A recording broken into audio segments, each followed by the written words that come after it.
Hello everyone. आज की इस क्लास में राजस्थान पीजीटी का जो एग्ज़ाम अभी 2025 में हुआ था उसका पेपर देखने वाले हैं। आप सभी इस वीडियो को ज़्यादा से ज़्यादा लोगों के साथ शेयर ज़रूर कर दीजिए। समाजशास्त्र से संबंधित सभी परीक्षाओं के लिए यहाँ पर प्रैक्टिस सेट एंड सोशियोलॉजी के नोट्स पीडीएफ फॉर्मेट में प्रोवाइड कराए जा रहे हैं। इससे संबंधित जानकारी के लिए यहाँ पर व्हाट्सएप नंबर दिया गया है जिस पर आप मैसेज करके पूरी जानकारी ले सकते हैं। नंबर है 790-555-3851। समाजशास्त्र के नोट्स की बात की जाए तो ये नोट्स सभी परीक्षाओं को ध्यान में रखकर तैयार किए गए हैं, सभी परीक्षाओं के लिए ये उपयोगी हैं। एंड यहाँ पर आपको राजस्थान असिस्टेंट प्रोफेसर का जीएस का प्रैक्टिस सेट भी मिल जाएगा जिसमें टोटल आपको 15 प्रैक्टिस सेट देखने को मिलेंगे। ठीक है, 25 प्रश्न कराए जा चुके थे, उसके बाद के प्रश्न आज इस क्लास में कराए जाएंगे। यहाँ तक हो गया था। चलिए यहाँ से शुरू करना है। देखिए प्रश्न है, परिस्थिति किसी विशेष व्यवस्था में वह स्थान है जो किसी विशेष समय पर एक निश्चित व्यक्ति रखता है, या कथन किसने परिभाषित किया। यहाँ पर विकल्प में दिया गया है GH Mead, TM Newcomb, Robert Bierstedt, Ralph Linton. यहाँ पर सही क्या होगा? राइट आंसर यहाँ पर क्या होगा? राइट आंसर यहाँ पर क्या होगा?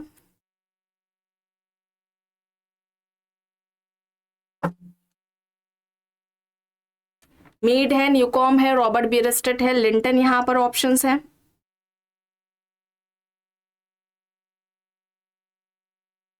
यहाँ पर सही होगा रॉल्फ लिंटन। ठीक है, रॉल्फ लिंटन होगा। ऑप्शन 4 यहाँ पर राइट आंसर हो जाएगा। ठीक है, रॉल्फ लिंटन ने क्या कहा था कि जब सामाजिक व्यवस्था में किसी व्यक्ति को किसी समय विशेष में कोई स्थान प्राप्त होता है तो जो स्थान प्राप्त होता है उसी को इन्होंने क्या कहा था? स्टेटस कहा था। ठीक है, स्टेटस कहा था, प्रस्थिति कहा था। ये याद रखेंगे आप। इस तरीके से किसने परिभाषित किया है? लिंटन ने किया है। अगर हम रॉबर्ट बियरस्टेट की बात करें तो रॉबर्ट बियरस्टेट प्रस्थिति को क्या कहते हैं? समाज या समूह में व्यक्ति का जो पद है। ठीक है, बियरस्टेट कहते हैं समाज या समूह में व्यक्ति का पद क्या है? प्रस्थिति है। ठीक है, तो इस तरीके से प्रस्थिति को किसने परिभाषित किया है? रॉबर्ट बियरस्टेट ने किया है। ये आपको बात याद रखनी है। यहाँ पर रॉल्फ लिंटन है। आगे देखते हैं। प्रश्न है, प्रदत्त और अर्जित प्रस्थिति का वर्गीकरण किसने किया? Daniel Bell, David Hardiman, Ralph Linton, Pareto यहाँ पर ऑप्शंस है। सभी जानते हैं प्रदत्त और अर्जित प्रस्थिति का जो क्लासिफिकेशन है या प्रस्थिति के दो प्रकार, प्रदत्त प्रस्थिति और अर्जित प्रस्थिति, किसके द्वारा बताए गए हैं? लिंटन के द्वारा। यहाँ पर याद रखेंगे आप, रॉल्फ लिंटन ने सबसे पहले प्रस्थिति एवं भूमिका यानी कि स्टेटस एंड रोल का व्यवस्थित रूप से, ठीक है, प्रस्थिति और भूमिका का संयुक्त रूप से व्यवस्थित तरीके से जो वर्णन है वो रॉल्फ लिंटन के द्वारा ही किया गया था। प्रस्थिति व भूमिका, इस अवधारणा के जनक कौन है या यह अवधारणा किसके द्वारा दी गई है? तो इस तरीके से एक प्रश्न बनता है रॉल्फ लिंटन के द्वारा। ठीक है, किस पुस्तक में रॉल्फ लिंटन ने बात की है? The study of man. The study of man ये पुस्तक है। ये डायरेक्टली पुस्तक भी पूछ ली जाती है किसके द्वारा दी गई है, और ये याद रखिएगा 1936 में ये बुक आती है। ठीक है, लिंटन की पुस्तक है। इसी पुस्तक में इन्होंने स्टेटस एंड रोल की बात की है। प्रस्थिति के दो प्रकार, प्रदत्त और अर्जित प्रस्थिति, लिंटन ने बताए हैं। प्रदत्त प्रस्थिति जिसे व्यक्ति जन्म से प्राप्त करता है, जैसे कि कास्ट सिस्टम हो जाएगा, जेंडर हो जाएगा, ये प्रदत्त प्रस्थिति में आएगा। और अर्जित प्रस्थिति जिसे व्यक्ति अपनी योग्यता कुशलता से प्राप्त करता है, ये अर्जित प्रस्थिति में आएगा। ठीक है, तो ये दो प्रकार किसके द्वारा बताए गए हैं? ये लिंटन के द्वारा बताए गए हैं। इसे आप याद रखेंगे। ठीक है, चलिए आगे चलते हैं, देखते हैं प्रश्न। और लिंटन ने भूमिका को, एक इनका स्टेटमेंट आता है कि भूमिका प्रस्थिति का गत्यात्मक पहलू है। भूमिका प्रस्थिति का गत्यात्मक या कहे हम गतिशील पहलू है। ये इस तरीके से कुछ पूछा जाता है प्रश्न, तो याद रखिएगा लिंटन ने कहा है, भूमिका को इस तरीके से परिभाषित किया है। अब यहाँ पर देखिए प्रश्न है, निम्न में से कौन सी अवधारणा के अनुसार प्रत्येक सामाजिक परिस्थिति में भूमिकाओं की श्रृंखला होती है? भूमिका समुच्च, भूमिका निर्वाह, भूमिका बोध, वास्तविक भूमिका। यहाँ पर ऑप्शंस है। प्रत्येक सामाजिक परिस्थिति में भूमिकाओं की श्रृंखला होती है, कौन सी अवधारणा के अनुसार?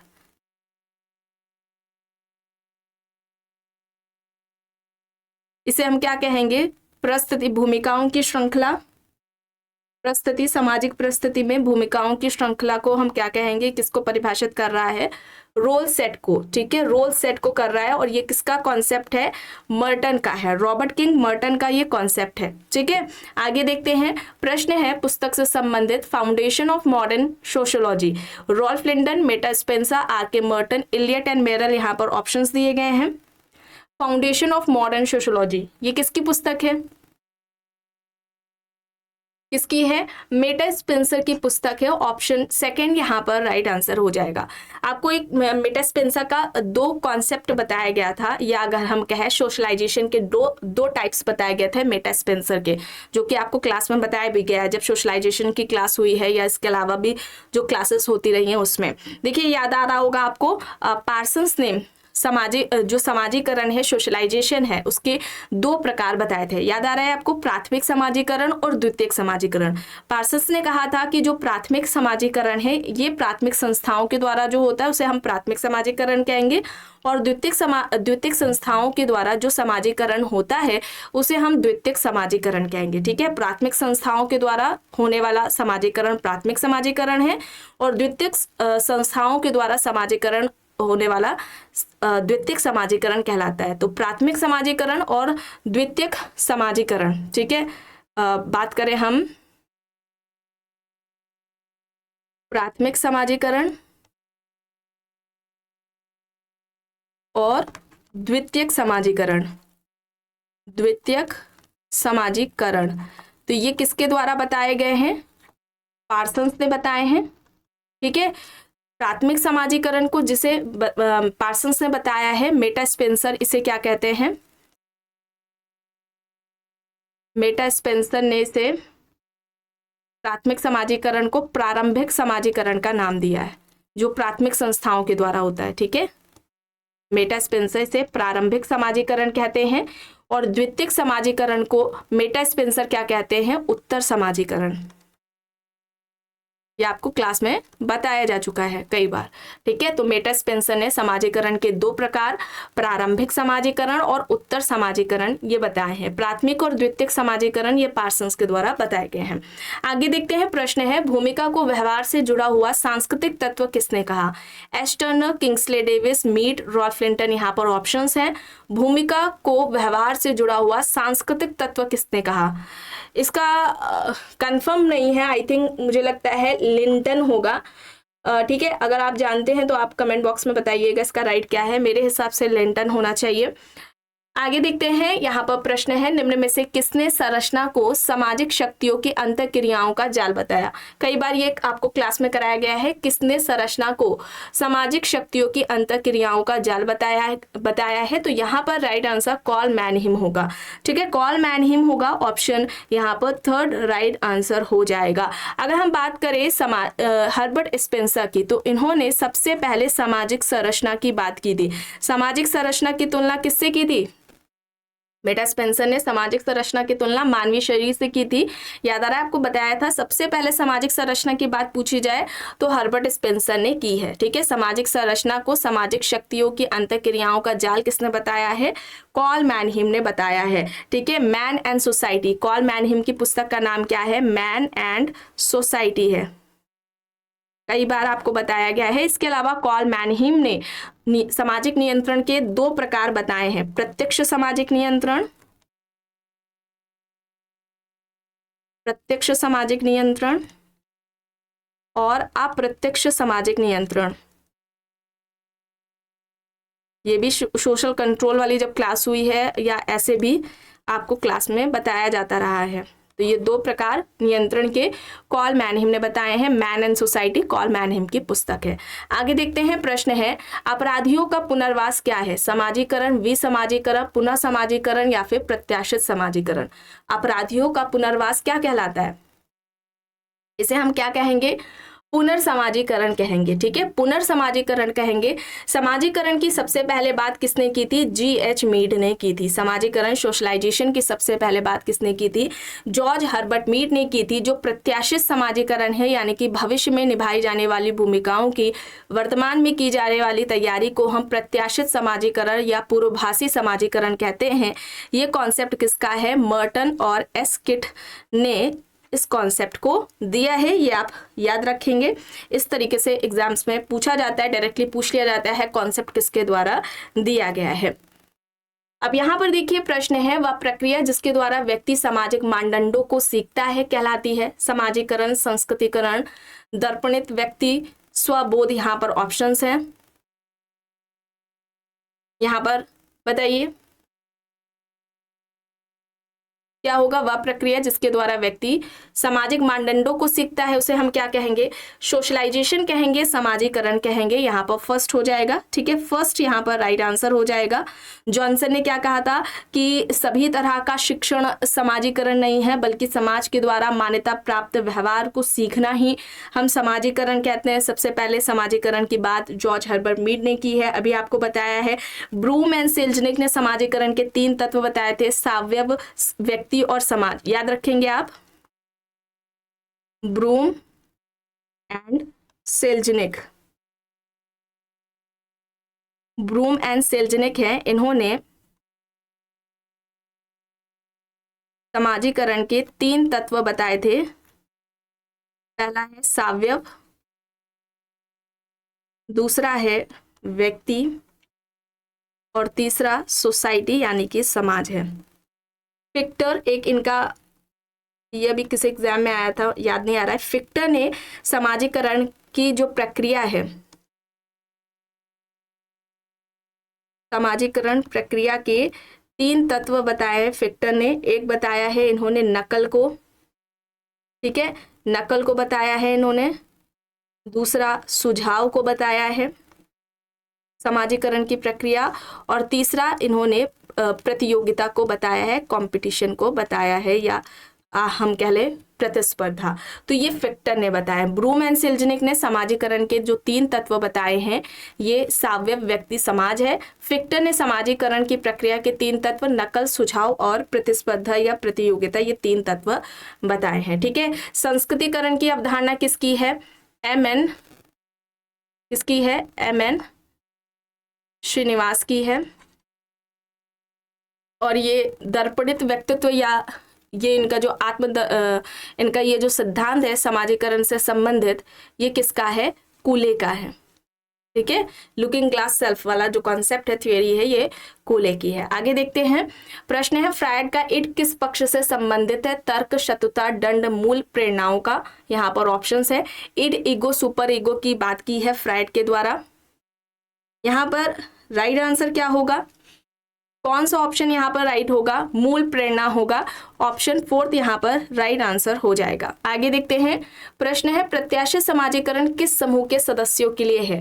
केवल अंतर समूह के सदस्यों के लिए, केवल गैर समूह के सदस्यों के लिए, केवल प्राथमिक समूह सदस्यों के लिए, केवल द्वितीयक समूह सदस्यों के लिए, या फिर इनमें से मतलब कि या फिर यह अनुत्तरित प्रश्न है। बताएं, प्रत्याशित समाजीकरण किस समूह के सदस्यों के लिए है? केवल गैर समूह के सदस्यों के लिए। कॉन्सेप्ट किसका है? मर्टन और इसके अलावा एस किट का ये कॉन्सेप्ट है। इनके द्वारा ये बात की गई है, भविष्य में निभाई जाने वाली भूमिकाओं की वर्तमान में की जाने वाली तैयारी को ही हम प्रत्याशित समाजीकरण कहते हैं। ये आप याद रखेंगे बात। इसके अलावा अब यहाँ पर देखिए, सामाजिक नियंत्रण की आवश्यकता किसके लिए नहीं है? सामाजिक सुदृढ़ता के लिए, सांस्कृतिक कुसुमायोजन को रोकने के लिए, मूल्यों के संघर्ष पर नियंत्रण के लिए, किसी की पहचान एक ताकतवर के रूप में स्थापित करने के लिए। बताया कौन सा विकल्प यहाँ पर सही होगा? सोशल कंट्रोल की बात की जाए, सामाजिक नियंत्रण, इस अवधारणा के जनक कौन है? E.A. रॉस है। E.A. रॉस है, इनकी बुक सोशल कंट्रोल है। कब आती है सोशल कंट्रोल? 1901 में। ठीक है। 1901 में आती है सामाजिक नियंत्रण को ऐसी शक्तियां कहा जिसके माध्यम से समुदाय व्यक्ति को अपने अनुरूप यानी समाज के मानदंडों नियमों के अनुरूप बनाता है। इसे ही हम क्या कहते हैं, सामाजिक नियंत्रण कहते हैं। एक परिभाषा है मानव या व्यक्ति नियंत्रण के कारण ही मानव है, मानव नियंत्रण के कारण ही मानव है। ये इस तरीके से प्रश्न पूछा जाता है, किसके द्वारा बात कही गई है, तो याद रखिएगा लैंडिस है, इन्होंने कहा है, ये उनका स्टेटमेंट है। ठीक है, यहाँ पर राइट आंसर क्या हो जाएगा, किसी की पहचान एक ताकतवर के रूप में स्थापित करने के लिए, ये यहाँ पर गलत हो जाएगा। ठीक है, फोर्थ यहाँ पर गलत हो जाएगा, ये आप याद रखेंगे। और इसके अलावा अगस्त कॉम्ट और ओल्सन का एक याद आ रहा है, इन्होंने अनौपचारिक सामाजिक नियंत्रण को आत्मनियंत्रण कहा था। याद रखिएगा, अगस्त कॉम्ट प्लस ओल्सन, ठीक है, इन्होंने अनौपचारिक साधन, अनौपचारिक सामाजिक नियंत्रण, ठीक है, अनौपचारिक सामाजिक नियंत्रण को आत्मनियंत्रण कहा था। ठीक है, चलिए आगे देखते हैं। प्रश्न है, मनुष्य की अति सामाजिक अवधारणा के लेखक कौन है? K Dezinger, R Dahrendorf, I Crewe, D H Wrong. यहाँ पर ऑप्शंस है। मनुष्य की अति सामाजिक अवधारणा के लेखक कौन है? सही यहाँ पर क्या होगा, डी एच रोंग होगा। फोर्थ यहाँ पर राइट आंसर हो जाएगा। ठीक है, फोर्थ यहाँ पर सही है। प्रश्न है, निम्न में से कौन सा सामाजिक नियंत्रण का गैर संस्थागत साधन है? धर्म, शिक्षा, सरकार, सामाजिक सुझाव। यहाँ पर ऑप्शंस हैं। सामाजिक नियंत्रण का गैर संस्थागत साधन, तो यहाँ पर क्या हो जाएगा, सामाजिक सुझाव नहीं होगा। ठीक है, सामाजिक सुझाव नहीं होगा। औपचारिक साधन की बात करें तो उसमें क्या आ जाएगा, औपचारिक साधन में शिक्षा, संविधान, कानून, ये आ जाएगा। अनौपचारिक साधन में, अनौपचारिक साधन में प्रथा, परंपरा, लोकाचार,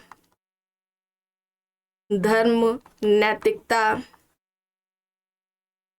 आदर्श, विश्वास, ये सभी आ जाएंगे। ठीक है, और औपचारिक की अगर हम बात करें, सामाजिक नियंत्रण के औपचारिक साधन की बात करें तो इसमें कानून आएगा। ठीक है, कानून आ जाएगा, शिक्षा आ जाएगी, संविधान, ये सभी इसके अंदर आ जाएंगे। ठीक है, ये सभी इसमें आ जाएंगे। यहाँ पर फोर्थ होगा, सामाजिक सुझाव नहीं है। प्रश्न है, निम्न में से कौन सा सामाजिक नियंत्रण का प्रकार फंक्शन नहीं है? ऑप्शंस है, व्यक्ति के व्यवहारों पर नियंत्रण, समाज में विषम रूपता बनाए रखना, सामाजिक सुरक्षा को बनाए रखना, या फिर परंपराओं की रक्षा। सामाजिक नियंत्रण का प्रकार नहीं है, ये पूछा जा रहा है।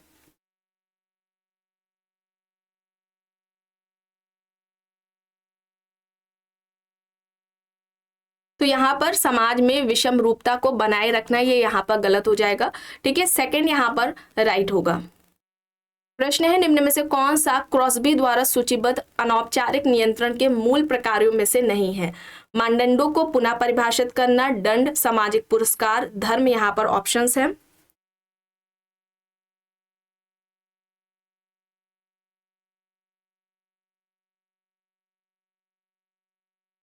बताएं कौन सा सही होगा।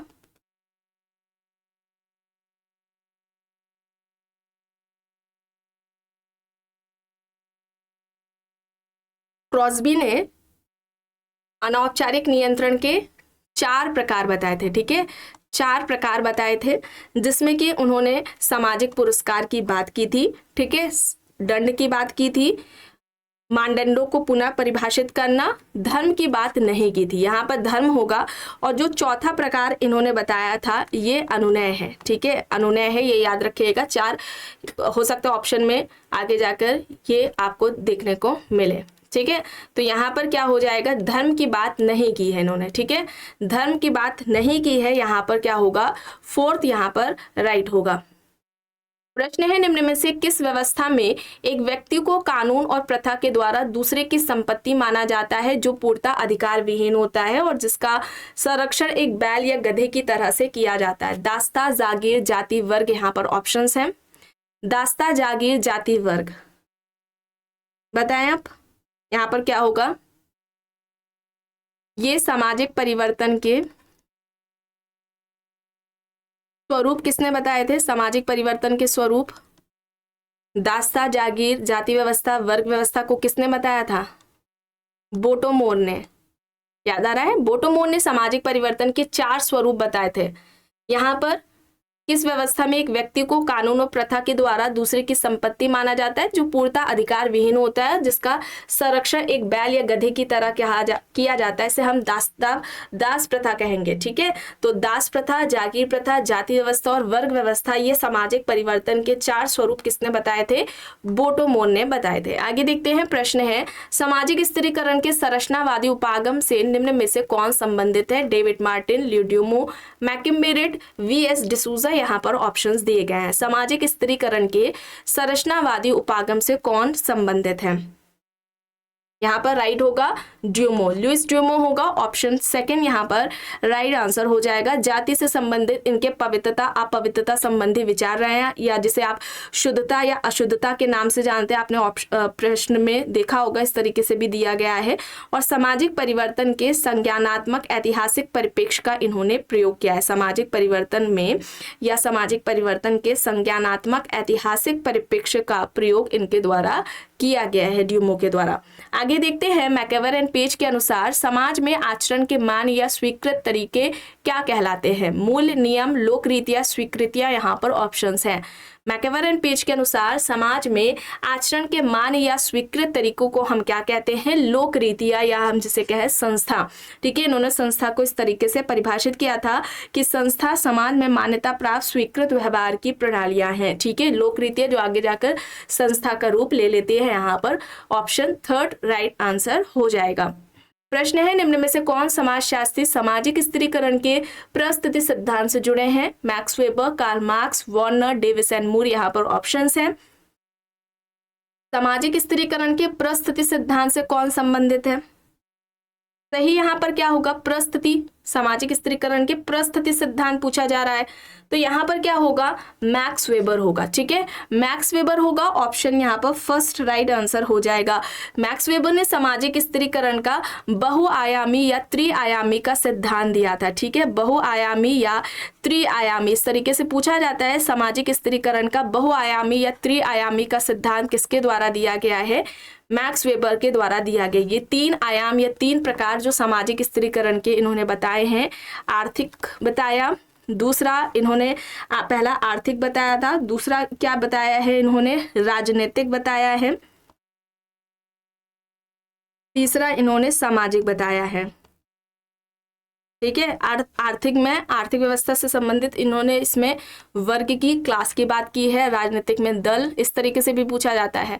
वर्ग, दल और प्रस्थिति, स्टेटस की बात कौन करते हैं सामाजिक स्थिरीकरण से संबंधित? वर्ग, दल, प्रस्थिति।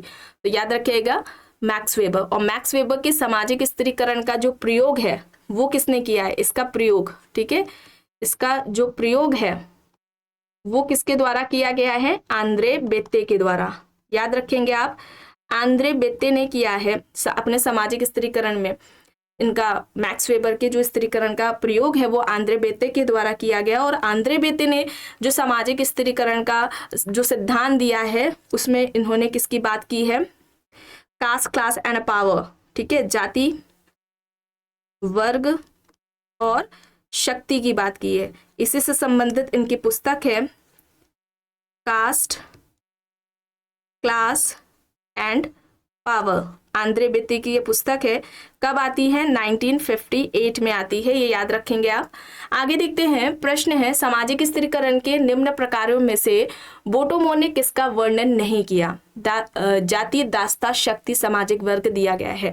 तो देखिए अभी आपको बताया गया सामाजिक स्थिरीकरण का जो उन्होंने स्वरूप बताया था। ठीक है, सामाजिक स्थिरीकरण का जो इन्होंने स्वरूप बताया था, जिसमें इन्होंने जाति व्यवस्था दास्ता की बात की थी, जागीर प्रथा की बात की थी।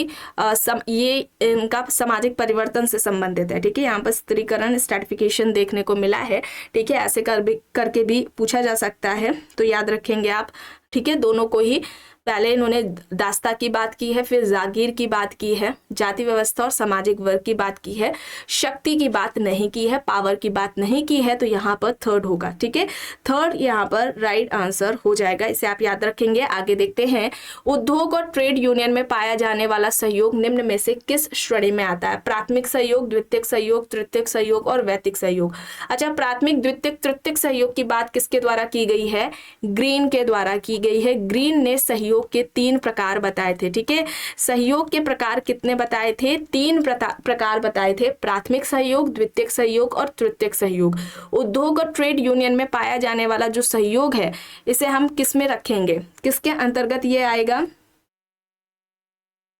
किसके अंतर्गत आएगा?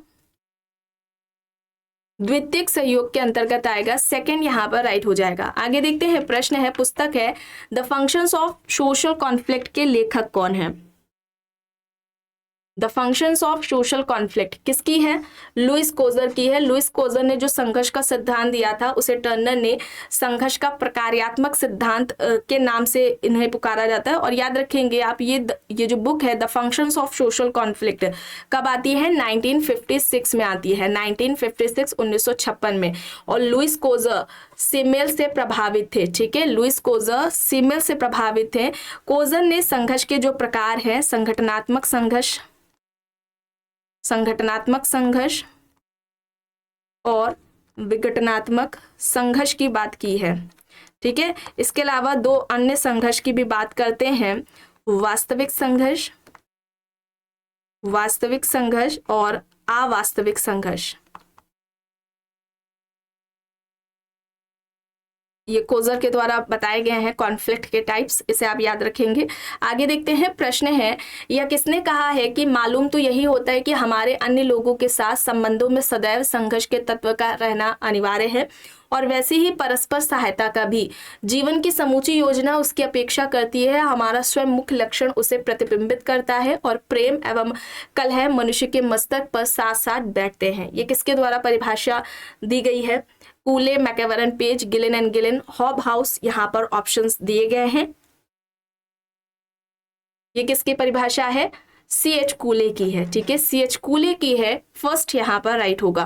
प्रश्न है, निम्न में से कौन खुला स्त्रीकरण व्यवस्था का संकेतक है?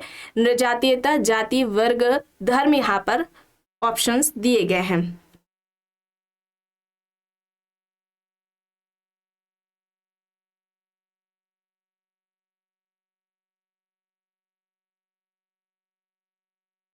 ठीक है, बोटोमो ने स्ट्रैटिफिकेशन के स्वरूप बताए थे 4, आपको बताया गया है ना।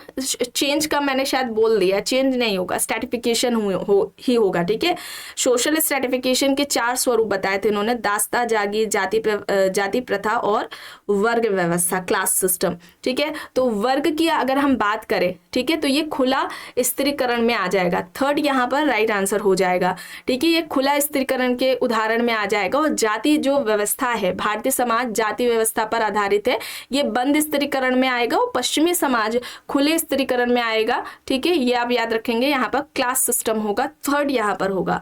आखिरी प्रश्न है, तारवाड़ परिवार की विशेषताओं के सही जोड़े को इंगित करें।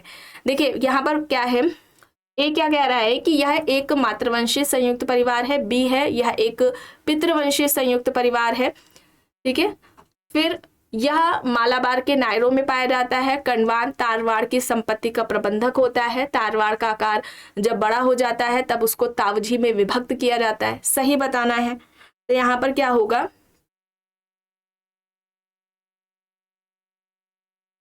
यहाँ पर तारवाड़ क्या है, एक मातृवंशीय संयुक्त परिवार है, या मालाबार के नायरों में पाया जाता है। इसके अलावा तारवाड़ का जब आकार यहाँ ऑप्शंस थोड़े गलत हो गए हैं। ठीक है, यहाँ पर क्या होगा, ये एक मातृवंशीय संयुक्त परिवार है। ठीक है, इसके अलावा मालाबार के नायरों में यह पाया जाता है और तारवाड़ का जो आकार जब बड़ा हो जाता है तब उसको तावजी में विभक्त किया जाता है। ठीक है, दक्षिणी भारत के मातृवंशीय संयुक्त परिवार को हम क्या कहते हैं, तारवाड़ कहते हैं। नायर जनजाति में ये हमें तारवाड़ परिवार देखने को मिलता है, इसे याद रखिएगा। ठीक है, यहाँ पर ए, सी और ई यहाँ पर राइट होगा। ये टाइपिंग में शायद है या तो प्रश्न होगा। चलिए अगली क्लास में देख लेंगे प्रश्न को, हो सकता है प्रश्न पूरा ना हो। ठीक है, तो यहाँ पर ये यहाँ पर राइट होगा। तो आज की इस क्लास में बस इतना ही। आई होप ये आपको पसंद आई होगी। अगर पसंद आई है तो प्लीज़ लाइक करिएगा, कमेंट करके ज़रूर बताइएगा। चैनल पर अगर आप नए हैं तो चैनल को भी ज़रूर सब्सक्राइब कर लीजिएगा एंड इस वीडियो को जितना हो सके ज़्यादा से ज़्यादा लोगों के साथ शेयर भी ज़रूर करिएगा।